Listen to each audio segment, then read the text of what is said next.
वायु के लिए है। कल हम पढ़ रहे थे फेसियोला हिपेटिका, और फेसियोला हिपेटिका का जो हमने डेवलपमेंट पढ़ा था उसके अंदर क्या थी, मतलब 4 लार्वा जो 5 लार्वा अवस्था पाई जाती है। नंबर 1 कौन सी थी, मीरासीडियम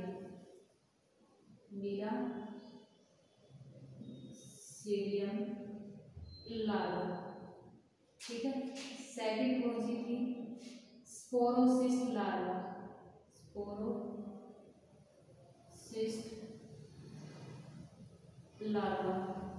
थर्ड कौन सा था, लेडिया लार्वा। फोर्थ कौन सा था, सर्गेरिया लार्वा।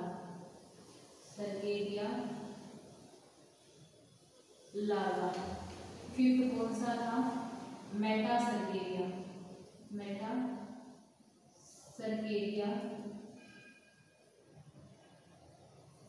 लार्वा। अब देखिए इसका लाइफ साइकिल जो था 2 प्रकोष्ठों में कंप्लीट हो रहा था। पहला प्रकोष्ठी कौन थी, भेड़, जिसकी पित्त वाहिनी के अंदर पाई जाती है। अब जो एग था उसका अपन ने डेवलपमेंट पढ़ा था, तो एग के अंदर जो जर्म सेल थी वो डेवलप होकर के प्राथमिक लार्वा अवस्था का क्या कर रही थी, निर्माण कर रही थी। किसका निर्माण कर रही थी, प्राथमिक लार्वा का निर्माण कर रही थी। उस प्राथमिक लार्वा को अपन ने क्या बोला था, मीरासीडियम लार्वा। मीरासीडियम लार्वा होता है, उसके द्वारा प्रोटीनी अपघटन, किसका श्रवण किया जाता है, प्रोटीनी अपघटन यानी अपघटन, एंजाइमों का क्या किया जाता है, श्रवण किया जाता है। ये प्रोटीनी अपघटक एंजाइम क्या करते हैं कि ये जो एग था, एग के ऊपर ये ढक्कनुमा संरचना क्या थी, ओपर्कुलम, क्या थी, ओपर्कुलम।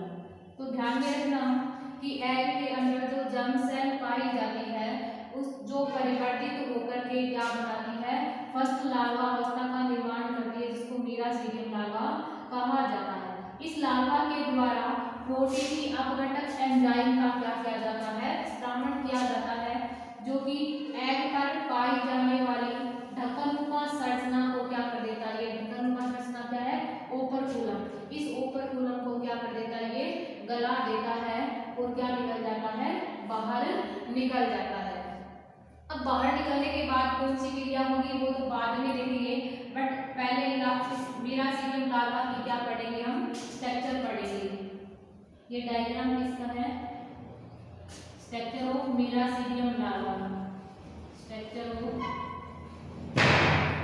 Miracidium larva. जो मीरासीडियम लार्वा होता है वो बेलनाकार आकृति की संरचना के रूप में अपन को दिखाई देता है। इसके ऊपर की ओर क्या पाई जाती है, एपिकल पेपिली पाई जाती है। इस एपिकल पेपिली के द्वारा मीरासीडियम जो लार्वा होता है वो परपोषी की सतह से चिपकने में क्या करती है, ये एपिकल पेपिली उसकी सहायता करती है। कहने का मीन ये है, इस एपिकल पेपिली की सहायता से मीरासीडियम लार्वा होता है वो परपोषी की सतह से आसानी से क्या हो जाता है, चिपक जाता है। अब देखिए इस मीरासीडियम लार्वा की बॉडी के चारों ओर क्या पाई जाती है, एक्टोडर्मल प्लेट पाई जाती है। इसकी बॉडी के चारों ओर क्या पाई जाती है, एक्टोडर्मल प्लेट पाई जाती है।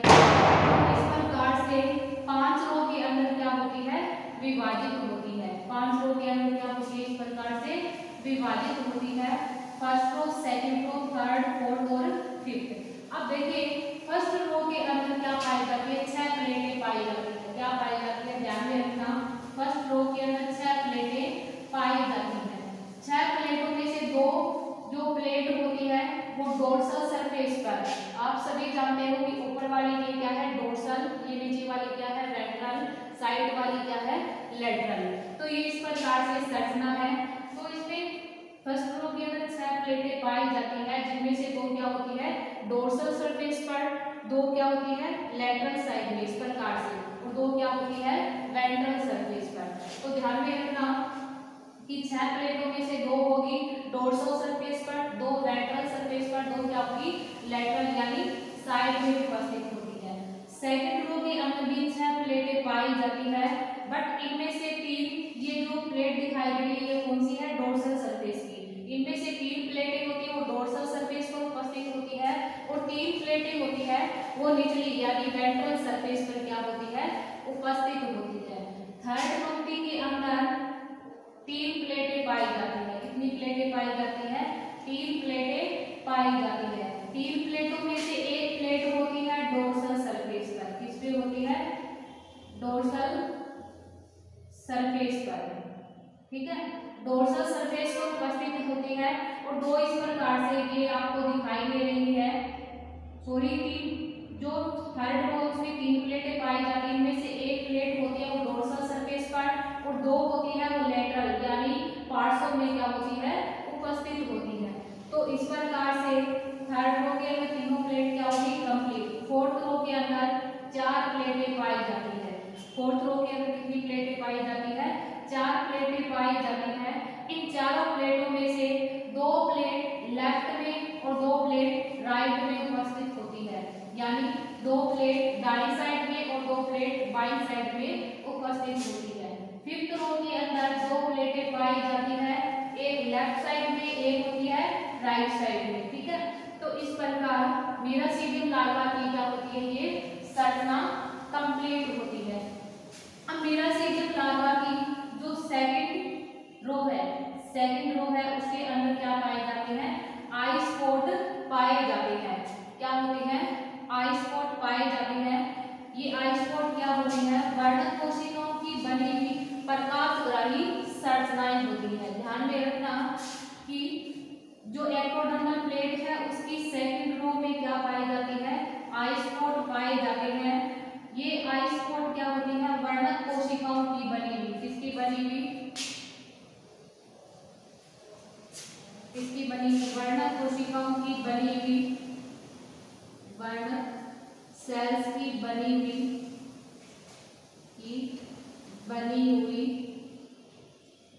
प्रकाशग्राही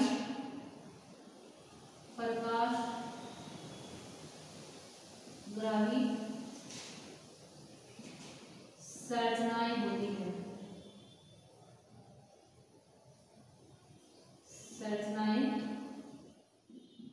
होती है, ठीक है।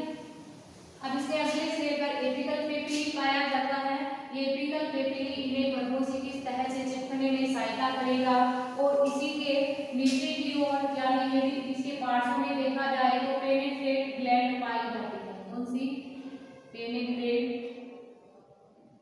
ग्लैंड यानी भेदक या भेदन ग्रंथियां पाई जाती है। कौन सी ग्रंथियां, भेदन ग्रंथियां पाई जाती है। क्या पाई जाती है,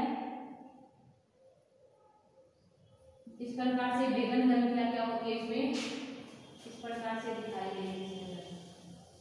भेदन ग्रंथियां क्या होती है, पाई जाती है। ये भेदन ग्रंथियां इनके द्वारा प्रोटीन या अपघटक जो एंजाइम है उसका स्रावण किया जाता है, जो कि एग के ओपर्कुलम को गलाने का क्या करता है, कार्य करता है, जिसके कारण ओपर्कुलम जब गल जाता है तो मीरासीडियम लार्वा इस एग से कहाँ निकल जाता है, बाहर निकल जाता है, ठीक है। हम देखिए एग से बाहर निकलने के कुछ समय पश्चात जो ये भी बात ध्यान में रखना कि मीरासीडियम लार्वा होता है वो आहार ग्रहण नहीं करता। कुछ समय तक तो ये पानी में सक्रिय रूप से तैरता रहता है, कुछ टाइम तक ये पानी में सक्रिय रूप से तैरता रहता है, बट इसको मध्यस्थ परपोषी नहीं मिल पाता। कौन सा, मध्यस्थ परपोषी, कौन होता है इसका, स्नेल। यदि उसको अगला परपोषी यानी मध्यस्थ परपोषी स्नेल नहीं मिल पाता तो उसकी क्या हो जाती है, मृत्यु हो जाती है। बट इसको मध्यस्थ परपोषी यानी स्नेल मिलते ही ये क्या करता है, मीरासीडियम लार्वा अपनी एपिकल पेपिली की सहायता से इसकी बॉडी यानी स्नेल जो ढोंगा होता है उसके शरीर की सतह पे क्या हो जाता है, चिपक जाता है। किसकी हेल्प से, एपिकल पेपिली की हेल्प से इनके शरीर पर क्या हो जाता है, ये चिपक जाता है। इस प्रकार ये अपनी भेदन ग्रंथियों की सहायता से इसके शरीर के ऊतकों को भेदते हुए शरीर के अंदर क्या कर जाता है, ये प्रवेश कर जाता है। आगे का लाइफ साइकिल यानी जो अगली लार्वा अवस्था होती है उसका निर्माण किसमें होता है? स्नेल के अंदर ही होता है। अब ये स्नेल के जो ऊतक होते हैं उसको देखते हुए अंदर प्रवेश कर जाता है। इस मीरासीडियम लार्वा में जर्म सेल पाई जाती है। कौन सी सेल? जर्म सेल पाई जाती है। जर्म सेल पाई जाती है।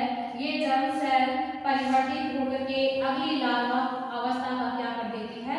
निर्माण कर देती है। कहने का भी ये है कि ये सेकंड लार्वा अवस्था का क्या कर देती है? निर्माण करती है। सेकंड लार्वा अवस्था को क्या बोलते हैं अपन? स्पोरोसिस्ट लार्वा कहा जाता है।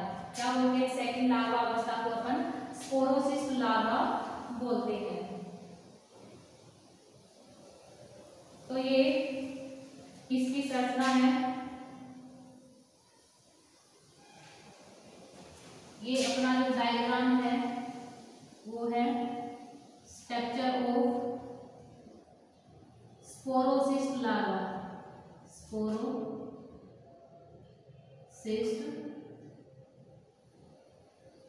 लार्वा। तो स्पोरोसिस्ट लार्वा हम पढ़ेंगे अपन आगे। सेकंड लार्वा अवस्था क्या है? फेसियोला एपिडेटा की स्पोरोसिस्ट लार्वा। अब स्पोरोसिस्ट लार्वा की संरचना इस प्रकार से होती है। ये स्ट्रक्चर इनकम्प्लीट है, इसको कंप्लीट करते हैं। चलिए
थर्ड ईयर प्लीज में सब एपिथेलियल लेयर, सब एपिथेलियल लेयर।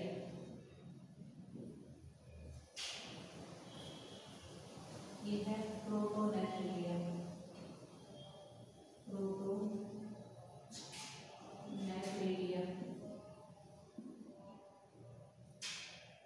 ये है flame cell, flame cell.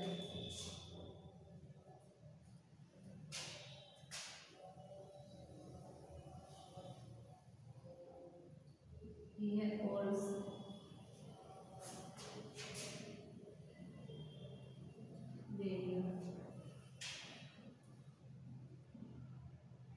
Radio larva.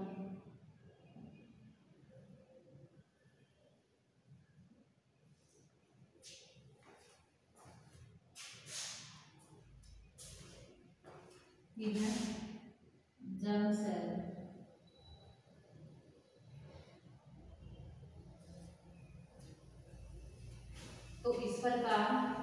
Miracidium जो लार्वा होता है उसमें पाई जाने वाली जर्म सेल होती है वो फेसियोला हिपेटिका की द्वितीयक लार्वा अवस्था स्पोरोसिस्ट का क्या कर देती है, निर्माण कर देती है। अब देखिए ये संरचना है स्पोरोसिस्ट लार्वा की। जो स्पोरोसिस्ट लार्वा होता है वो थैलेनुमा संरचना के रूप में दिखाई देता है। इस रूप में थैलेनुमा संरचना के रूप में अपन को क्या करता है, ये दिखाई देता है। इनके शरीर के चारों ओर क्या पाई जाती है, 3 लेयर पाई जाती है। शरीर के चारों ओर कितनी लेयर पाई जाती है, 3 लेयर पाई जाती है। सबसे बाहर की ओर उपस्थित लेयर को क्यूटिकल लेयर कहा जाता है। सबसे बाहर की ओर जो लेयर पाई जाती है उसको क्या बोलते हैं, क्यूटिकल लेयर कहा जाता है। बट क्यूटिकल लेयर के नीचे पेशियों से बनी हुई एक लेयर पाई जाती है जिसको मसल्स लेयर कहा जाता है। पेशियों से बनी हुई क्या पाई जाती है, एक लेयर पाई जाती है जिसको मसल्स लेयर कहा जाता है। अब मसल्स लेयर के नीचे एपिथेलियल कोशिकाओं की बनी हुई क्या पाई जाती है, सब एपिथेलियल लेयर पाई जाती है। ये कौन सी है, सब एपिथेलियल लेयर है। ठीक है, तो बाहर की ओर क्यूटिकल लेयर, क्यूटिकल के नीचे मसल्स लेयर और मसल्स के नीचे सब एपिथेलियल लेयर पाई जाती है। अब देखिए जो स्पोरोसिस्ट लार्वा है उसके अंदर 2 प्रोटोनेफ्रिडिया पाए जाते हैं, एक इधर और एक क्या है, मेरा। 2 प्रोटोनेफ्रिडिया पाए जाते हैं। दोनों प्रोटोनेफ्रिडिया से 2 ज्वाला कोशिकाएं यानी 2 फ्लैम सेल निकली हुई रहती है। ये फ्लैम सेल उत्सर्जन का क्या करती है, कार्य करती है। अब देखिए इस स्पोरोसिस्ट लार्वा के अंदर पाई जाने वाली जो जर्म सेल होती है वो परिवर्तित होकर के तीसरी लार्वा अवस्था रेडिया का क्या क्या कर देती है, निर्माण कर देती है। अब जो एक स्पोरोसिस्ट लार्वा होता है उसके अंदर 5 से 8 रेडिया लार्वा का क्या होता है, निर्माण होता है। एक स्पोरोसिस्ट के अंदर 5 से 8 रेडिया लार्वा का क्या होता है, निर्माण होता है। जैसे ही स्पोरोसिस्ट की भित्ति फटती है, जैसे ही ध्यान रखना, जैसे ही स्पोरोसिस्ट की भित्ति फटेगी रेडिया लार्वा कहाँ निकल जाते हैं, बाहर निकल जाती है। ठीक है, रेडिया लार्वा कहाँ निकल जाते हैं, बाहर। और इस प्रकार तीसरी लार्वा अवस्था जिसको अपन क्या नाम देते हैं, रेडिया लार्वा क्या निकल जाती है, बाहर निकल जाती है। अब अपन पढ़ेंगे इसकी तीसरी लार्वा अवस्था जिसको क्या बोलते हैं, radio larva.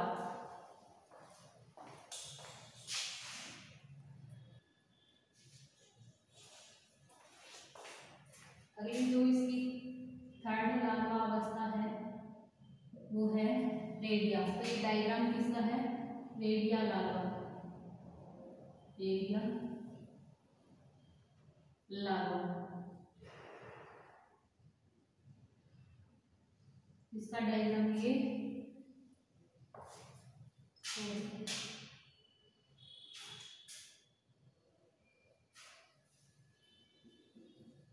Structure of redia larva, redia larva.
ये स्ट्रक्चर किसकी है? रेडिया लार्वा की।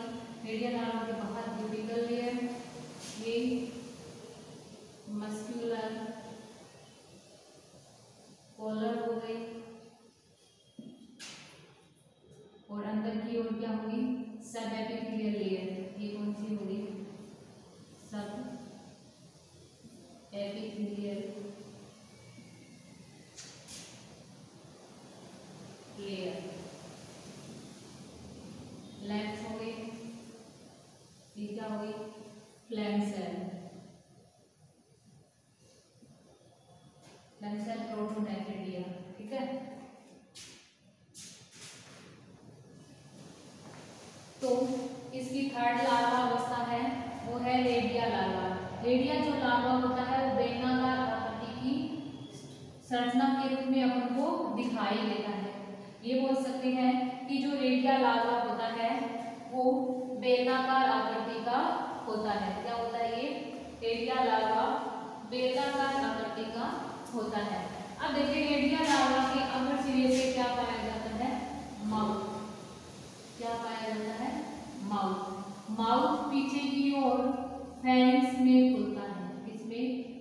फेरिंक्स में खुलता है। फेरिंक्स के चारों क्या पाई जाती है? Pharyngeal gland. Pharyngeal gland. अब ध्यान में रखना कि रेडिया लार्वा होता है वो बेलनाकार आकृति के रूप में अपन को दिखाई देता है। इसके अग्र सिरे पे क्या पाया जाता है? माउथ। माउथ होता है पीछे की ओर किसमें खुलता है? फेरिंक्स। फेरिंक्स के चारों ओर क्या पाई जाती है? फेरिंजियल ग्लैंड पाई जाती है। इन फेरिंजियल ग्लैंड की जो वाहिनी होती है फेरिंक्स के अंदर खुलती है। फेरिंक्स होती है वो पीछे की ओर एक थैलेनुमा संरचना के अंदर खुलती है। इस थैलेनुमा संरचना को इंटेस्टाइन कहा जाता है। क्या बोलते हैं? इंटेस्टाइन कहा जाता है, ठीक है। अब देखिए जो रेडिया लार्वा होता है उसके पिछले सिरे पर दो परवर्ध क्या पाए जाते हैं? दो परवर्ध पाए जाते हैं जिनको लेप्स कहा जाता है। इन परवर्ध को क्या बोलते हैं? लेप्स कहा जाता है। बट अगले सिरे पर रिंग के समान संरचना पाई जाती है। अगले सिरे पर क्या पाई जाती है? इस प्रकार से रिंग के समान संरचना पाई जाती है जिसको मस्क्यूलर कॉलर कहा जाता है। क्या बोलते हैं इसको? मस्क्यूलर कॉलर कहा जाता है। ये जो मस्क्यूलर कॉलर होती है वो रेडिया लार्वा को गति करने में क्या होती है? सहायक होती है, यानी गमन में क्या करती है? ये सहायता करती है। कौन? Muscular collar. मस्क्यूलर कॉलर के पीछे की ओर छिद्र पाया जाता है जिसको वृत्त, जिनको क्या बोलते हैं? वृत्त कोर कहा जाता है, यानी जन्म छिद्र या क्या बोलते हैं? वृत्त कोर यानी जन्म छिद्र कहा जाता है। अब देखिए रेडिया लार्वा होता है उसके अंदर क्या पाए जाते हैं? जर्म सेल पाई जाती है। ये जो जर्म सेल होती है वो परिवर्तित होकर के इसकी चौथी लार्वा अवस्था सर्केरिया का क्या कर देती है? निर्माण कर देती है। क्या कर देती है? सर्केरिया का निर्माण कर देती है। एक रेडिया लार्वा के अंदर 14 से 20 सर्केरिया लार्वा का क्या होता है? निर्माण होता है। सर्केरिया लार्वा बनने के तुरंत बाद इस जन्म छिद्र से होते हुए स्नेल की पाचक ग्रंथियों में आ जाता है। किसमें आ जाता है? स्नेल की पाचक ग्रंथियों में आ जाता है। किसमें आ जाता है? स्नेल की पाचक ग्रंथियों के अंदर आ जाता है। तो स्नेल के पाचक ग्रंथियों के अंदर आ जाएगा। तो इस प्रकार जो रेडिया लार्वा होता है उसकी संरचना क्या हो जाती है? कंप्लीट। बट ध्यान में रखना कि जिस प्रकार स्पोरोसिस्ट लार्वा के शरीर के चारों ओर 3 लेयर पाई जाती है उसी प्रकार इसकी बॉडी के चारों ओर भी 3 लेयर पाई जाती है। बाहर की ओर क्यूटिकल और अंदर की ओर सब एपिथेलियल लेयर और बीच में मस्कुलर लेयर पाई जाती है। अगले सिरे पे जो रिंग के समान या अंगूठी के समान संरचना दिखाई देती है उसको मस्कुलर कॉलर बोलते हैं। और ध्यान में रखना मस्कुलर कॉलर होती है वो इस रेडिया लार्वा को गमन में क्या करती है? सहायता प्रदान करती है। और एक रेडिया लार्वा के अंदर लगभग 14 से 20 सर्केरिया लार्वा का क्या होता है? निर्माण होता है।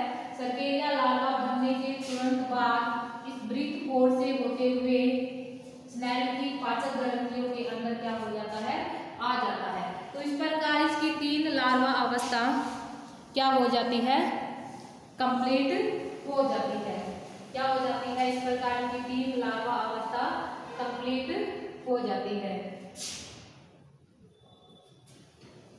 इसकी 3 लार्वा अवस्था क्या हो जाती है, कंप्लीट हो जाती है।